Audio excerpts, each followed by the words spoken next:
on Sunday, two teams are going to face each other. Top of the table, very, very talented teams, very, very good teams as well. They're going to face each other, and we're going to have to find out, win, lose or draw, where we stand before the international break. Liverpool versus Manchester City. Big game. Big game. And it is going to be the end of this big run we've had from September, the last international break, until this international break, of where we've faced pretty much everybody, apart from Southampton, as a big team. And it's only really been the last couple of games against Chelsea in the Cup, against Chelsea in the League, and then obviously Napoli in the Champions League. Now, Napoli in the Champions League, we looked knackered. Liverpool looked tired. They looked like their legs were gone a little bit. It looked like we were lacking a lot of sharpness. And that's a bit of a concern ahead of Manchester City. Obviously, Man City, they squeaked out a result in the Champions League in the week. I can't remember who they were playing against, but I think, were they getting beat at one point? And then they came back into it 1-1, and then I think they nicked it at the end and made it 2-1. They won their game in the Champions League. I think that's their first win in the Champions League as well, because I think they lost their first game against Lyon. So at the moment, I think in almost every competition apart from the Carabao Cup, we are practically equal with Man City. The only thing Man City have over us in the Premier League is the goal scoring tally, which is why they're above us at the moment on goal difference. But generally, we've been keeping pace. This is going to be a match where we're going to hopefully find out where our credentials sit as title challengers. Because obviously Chelsea will be playing this weekend as well. I can't remember who they're playing, but if they're playing someone that's not in the top six, or the big top six or anything like that, if they're not in the top six, then they're probably going to win, knowing the way that Chelsea have been playing lately. I think they got a result. Morata scored in the week in the Europa League, 1-0. And I think that's how they saw the game out. So I don't know if they've used many of their big players, Hazard and such like that, but they're probably going to win their game. So in my mind, it's not a must-win game, but obviously we want to win it. We definitely want to win it. Who doesn't want to win it? You know, and I think we can win it. The one thing that we are going to miss is, well, I read it actually. The one thing that we're going to miss is those driving runs through the midfield from Oxlade-Chamberlain.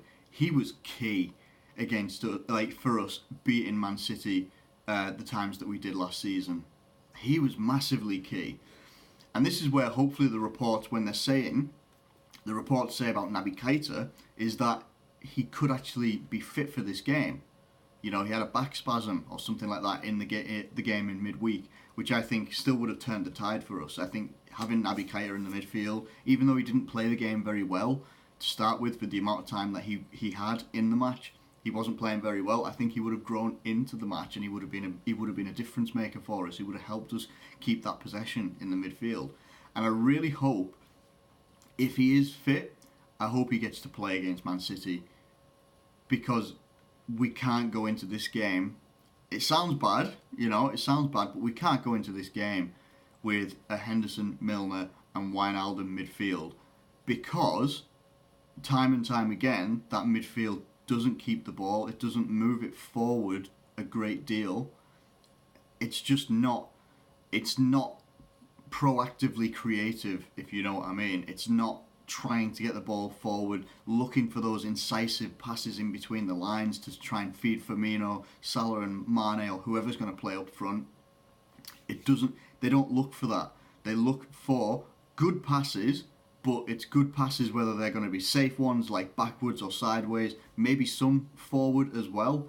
You know, sometimes Henderson can do some good driving runs through the midfield, but nowhere near the level that we got with Oxlade-Chamberlain last year. And obviously, you know, that's what I think Naby Keita would give us. I really think that he would give us that option. You know, what happened? Probably, I don't think you'll see Fabinho in this game, but I could be wrong. Again, totally could be wrong. But I've been saying for a while, I've been saying for a little bit that I think a refresh needs to happen somewhere with either Salah, Mane, maybe Firmino, because at the moment I said on a comment thread the other night, I said at the moment our front three is on a lifeline, and it's on life support. That's what I said, which was too extreme. It was too extreme, but it was extremely reactive, and it wasn't reactive in the way that they should all be dropped. It was reactive in the way that I just felt that they are very, very good players that at the moment I think are too tired. I think that their legs are heavy, and I think that they are, I just think that there's a little bit too much on them, and this is why we brought in like Shaqiri, who is not featuring as much as I thought he would over these games. If you look at these games, we barely rotated that front three, apart from the cup game, the Carabao Cup game. We barely rotated anybody. So Shaqiri hasn't really been coming into the side. Sturridge has played. He played obviously in the Carabao Cup. He came on against Chelsea and scored that equaliser. But even then, he's not being rotated into the squad to give the likes of Firmino, to give Salah, give Mane a bit of a rest. And I don't know. I would have been resting a couple of players, maybe to refresh. Maybe if I would have taken Salah out or Mane out and put Shaqiri in midweek, and then you've got one of those guys at least fresh as a daisy for Man City this weekend. So we haven't done that, and we should. They're world-class footballers. They should be fit enough to play these games as well. I understand that, but at the same time, with the intensity that we are supposed to play at, the pressing and everything like that, you understand as well over these to have a team that is essentially not changed over since the 15th of September when we played Tottenham right up until now, which is almost it's 3 weeks. So you think 3 weeks, and this will be the 7th game that we play on Sunday. That's 7 games in 3 weeks, and your team's barely changed, your front line's barely changed. Yeah, you can understand why they would be tired, maybe why they're lacking a little bit of creativity as well. They need something different in there. So, the only thing that doesn't need to change, though, in my opinion, is the back line. Obviously, Alisson, Robertson, Van Dijk, Gomez, Trent Alexander-Arnold, those guys, they definitely need to be in there. Now, the only one that people would change is Nathaniel Klein for Trent Alexander-Arnold because he was not very good against Napoli. That has to be said, he wasn't. And there have been a couple of games where his passing just is not on point, where he's losing possession, he's giving the ball away easily, and that is totally understandable why people might want, Nathaniel Klein in for Trent Alexander-Arnold. Could totally understand that, and if that happens, totally fine. I can see why it would happen. I really would. You don't just keep someone in there because he was really good last season. And he's a very good youth prospect. Well, he's not a prospect. He is a very good young player for Liverpool.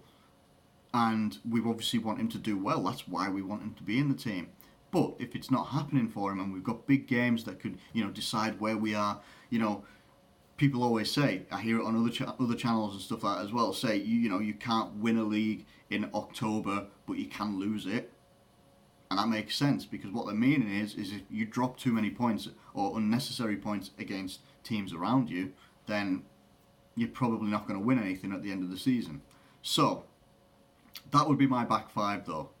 That would be my back five, obviously including goalkeeper. I would go with Trent, because he dealt with Leroy Sané last year really, really well, and I think he could do it again. Obviously depending on how Man City set up, but I imagine that's who they're going to go with.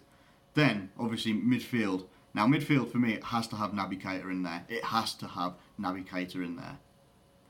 And then I think you have to go with Milner and Henderson. You have to go with Milner and Gini Wijnaldum.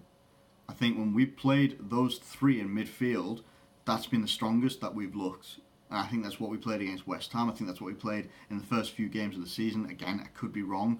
But I think that's what we've looked strongest in midfield, because I think they're different enough from each other as players, Milner, Gini Wijnaldum and Naby Keita, but it complements each other. I think, again, if you go with a Milner, Henderson and Wijnaldum, you've got Milner and Henderson that are similar. I still think Milner offers you more going forward. Henderson's obviously the captain, but I just think that it just lacks something. It lacks a creative spark between them. Whereas I think if you go with, Milner, Keita and Wijnaldum, I think that would be a good midfield to go with. And I think with Keita, you'd get that drive through midfield. You get those spraying passes. You'd get those passes through the lines. That's what you would get. And I think the forward line really, really need that. I really do. Now, coming into the front line, it's going to be. I think Jurgen Klopp's going to go for Mane, Salah, and Firmino. I would want Shaqiri to come in. I would, because I think he would offer you something different. The only problem is, who do you take out? Who has been the most misfiring player? Because you can't really judge it on Wednesday night. Was it Wednesday night? It might have been Wednesday night. You can't really judge it on Wednesday night because the whole front line was shocking. I think we totaled 4 shots that game. We had nothing on target against Napoli. You know, they had a very, very, very organised defence, did Napoli. So, who was the most misfiring? If you go off that performance, you'd probably change the entire lot. But obviously we can't do that unless you bring in youth players, which would be a massive risk. Not going to happen. Not going to happen.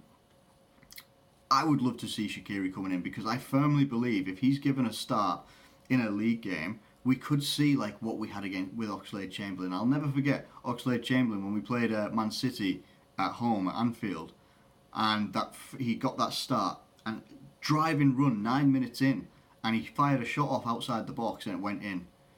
I'm not saying that Shaqiri would do the exact same thing, but if you put faith in a player like that against a team like Man City, replacing a player like a Mane, a Salah, I think it could work. I think it could work.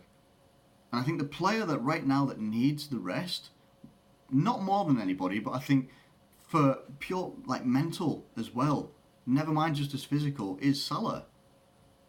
You know, I love Salah. Salah is absolutely wonderful. He is a wonderful football player and he's a wonderful, wonderful attacking player. But at the moment, it's not working for him. It's not working for him. I've said it, I think the other night, I've said it a couple of times, where he's overthinking things. He's trying to force things a little bit too much. And when you force things too much, if you're not just letting things try and flow, it doesn't come off. You know, your shots go wide, your shots get saved by the keeper, you get tackled because you're not making the right decision at the right time. You know, you're not letting your football flow, you're not getting your eyes up and looking around. At the moment, that's what it's like for Salah. You know, he's doing everything right up until that last 5%. 95% of the things he does is right, but that last 5%, his decision making, shot taking, everything like that, it's not there. You can't, because what I could see against City, Salah starts and he gets in great positions.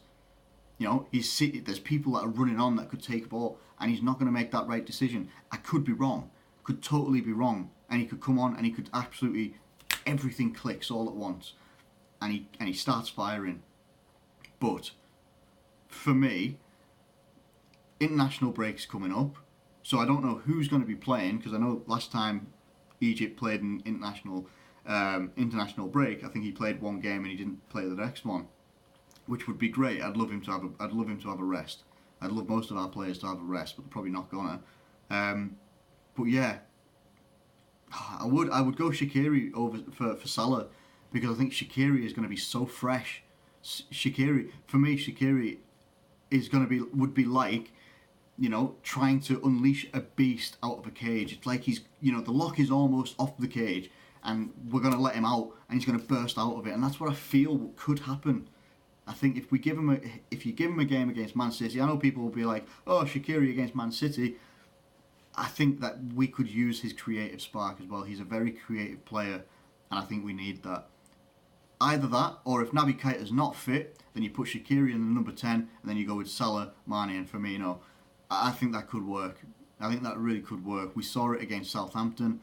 I think that if Naby Keita's not fit, I totally think that we should go with Shaqiri in that midfield role like he did against Southampton. I know Man City aren't Southampton, but we saw how creative it was when Shaqiri was in there. He was everywhere, and it was brilliant.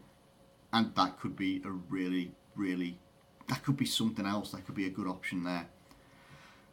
Now, how do I see this result going down? It's a pick'em game. It's a pick'em match. Apparently two key players for Man City could be fit. or could be fit and ready to go. Now, I don't know who the second player is. I imagine it might be Benjamin Mendy, who's going to be, all of a sudden back from his week suspension from Manchester City first team action. Whatever. He's going to come back right into, against Liverpool. Of course he is. Yes, he is. Most likely he will. And the other one being Kevin De Bruyne. Kevin De Bruyne's back in training and is apparently in line to face Liverpool at the weekend. Poetic, isn't it? Poetic. So you're going to have a midfielder like that against our midfield. He's class De Bruyne, and the only thing that you hope is, bring him back. I hope he's not fit. I do. I hope he's not fit, and I hope he's not ready to face Liverpool. I really do. I want all the chips. I want all of the things that can go in our favour, go in our favour. That is what I want. Just being honest with you. I'm sure City fans would love it as well. I really do. I think they would love it if, say, one of our front line was missing, or if Van Dijk or Alisson was missing. I think they would love it. Absolutely, they would love it. So, we could see two teams go full strength against each other at the weekend. Regardless of who lines up, what player lines up against which player, who lines up for the opposition, who lines up for Liverpool, this is going to be a hard game. This is going to be a hard game for both teams. I don't see, like the first game we played against Man City last year where they beat us 5-0, I don't see that happening. In my mind, I can see Man City winning. Just because I think they're in a little bit of a better place than us right now in terms of form. I think they can do what Napoli did to us, especially in that second half in the Champions League. I think that City can do what Napoli did to us better. They've got faster players. They've got, when you've got Sterling. Sterling notoriously doesn't perform against Liverpool at Anfield, but even so, he can still perform, can still turn it on. I can't remember if did Aguero get injured or something? I can't remember. I saw something. But even regardless of that, you've got Sane, then you've got Jesus, and then if, God forbid someone's not fit, then you've got Bernardo Silva, who's got a frigging absolute traction engine of a left foot.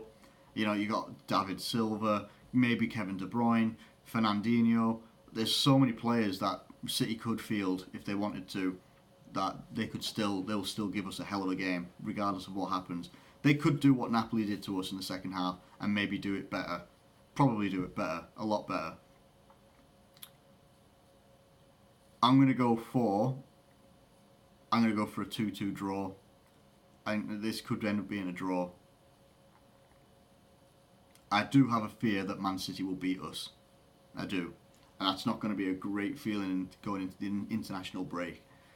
But I think we can be competitive in this game. I think we can win it, but I think a draw is the most likely result. A score draw is the most likely result that I can sit with right now. We could go out and we could win this game. Yeah, we could. But so could Man City. So I'm going to go for a draw because it's not really sitting on the fence. It's just how I see. We are level on points right now. I think we've had similar sort of games.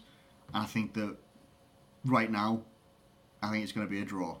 So that's my opinion. 2-2 draw, Liverpool, Man City, and then we go into the international break after that. Let me know what your thoughts are in the comments below. Thank you ever so much for watching this video, and I will try and get a reaction video out tomorrow after the game. But anyway, thank you so much for watching this video, and I'll catch you later.